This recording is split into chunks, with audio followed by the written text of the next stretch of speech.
Hello, ladies and gentle germs. Welcome to the Dirt by Disney podcast. I'm your host, Adam, and I'm going to review today the 1970 film animated Disney classic, called The Aristocats. I gave it a 3 out of 10. So the plot of the movie, and I'll tell you why I gave it a 3 out of 10 in a moment, but the plot of the movie is basically that one cat is helping this family of cats who are set to inherit a fortune, but because an old lady dies, a rich lady dies, and gives them all of their money, gives the cats the money, and their butler decides that he's going to steal the money. So let's get into it. Here's my review. Apart from the casual racism of the Disney studios, there's nothing particularly wrong with this film. I just found it boring. The animation is not great by any means, but it does manage to evoke the charm of Paris. The plot is one that makes sense if you are 6 years old, but if you're older than that, it doesn't make any sense whatsoever. There's an old lady who has a cat, and that cat's 3 kittens. She doesn't have anyone else in her life, and so she decides that she's going to give her money to her cats. Of course, cats can't manage money themselves, so in reality she's giving her money to her butler. So her butler would be responsible for managing the finances of the estate after the lady's death. And after they die, after the cat's deaths, everything goes to the butler. So you can manage the money while the cats are alive, and then after they die, the money is all yours to do whatever you want with. But the butler hears this and decides that the cats must be gotten rid of, because then he will have the lady's money, which doesn't make any sense because the lady is only giving you the money to take care of the cats.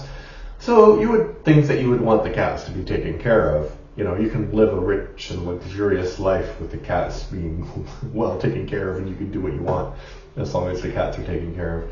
So honestly, that dumb plot threw me out of the entire movie, and I was unable to enjoy myself and ended up falling asleep. But if you're sick and you like cats, you might enjoy this movie. Yeah, did not like it.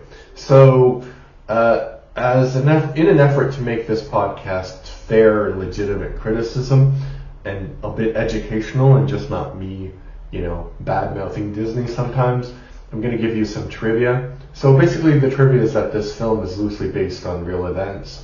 There was an old lady in Paris in 1910 who did give all of her money to her cats, and I wonder if that was just a method to make sure that her servants were taken care of at that time, or maybe like to reward one particular servant that she really liked.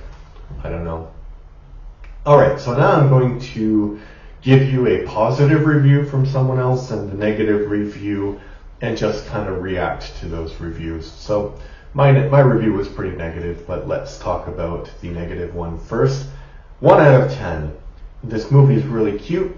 I wish it didn't have racial stereotypes.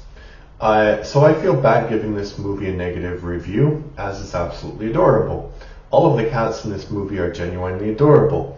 I would normally give this a 10 out of 10 just because of how cute it is. But there is a problem this movie has. Racial stereotypes. At some points in the movie, they're stereotyping Chinese people, which I do not appreciate. I really wish there were no racial stereotypes in this movie, because everything about this film is just so awesome.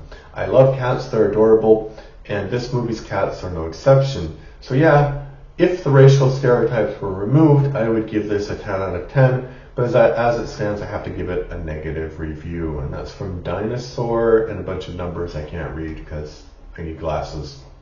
I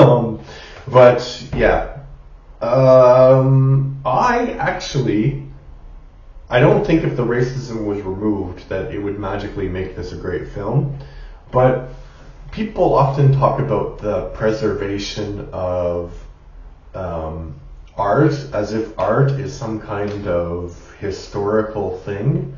Like, when people put on Shakespeare plays, Shakespeare's supposedly the most important, most influential writer in English history, it's always adapted. Like when you read the play in class, you read it as it is, but when they actually put it on as a play, they change things, they modernize things, they change, I saw a production of Romeo and Juliet where they were all men, where they were all women, one where it was set in 1930s Germany. You can do that with a play. So I think art shouldn't be static. It shouldn't, and I think the problem is like with film, right? Because film is much more static medium than plays are, because no one's going to put on a play of the Aristocats. But I wouldn't see any problem if Disney just got rid of that one scene, because the scene is like, it's 20 seconds. So if you get rid of that scene, you don't have any problem. And of course, I'm sure Disney has archives where the original films are kept. So if you're an historian, you can go and you can watch the original stuff. And of course, nowadays, it's on the internet anyway. But like this person, I live near an airport and now an airplane is landing or taking off. But yeah, this person definitely would give it 10 out of 10 without that racism. Okay, and now a legitimate 10 out of 10 review. 10 out of 10. Meouch if a dog person. Just kidding, this is good. Disney and Friends continue their hard work in animation with the cat version of 101 Dalmatians. This 1970 classic film, The Aristocats, it's a movie about cool cats. Now, although I'm giving this a 10, I'm more inclined towards dogs rather than cats, and I like dog movies the most, but this movie's good too. It's old Disney for everyone. This played once on the Just Destroyed Disney Channel in late 2002, or 2002. I guess 2002 is 2002. While an old thing was being shown, the damage had already been done, lol, but I managed to still enjoy the movie anyway. Sure, it was nice, but I wouldn't say that it is the Disney movie on the top of my list. The Aristocats has big musical numbers, one being Everybody, Everybody, with the cats changing colors. They'll make you want to get up and dance, after you think about the questionable racism, of course. Is this movie better than 101 Dalmatians? No. No, it's not. 100 Dalmatians is a classic Disney film, and this is not. This is just filler. So, would I recommend this? Clearly not. If you want to watch all Disney movies, sure, go ahead, but I would steer clear of this one. So what do you think? Please leave a like, comment about if you think The Aristocats is actually a good film or not. Thank you.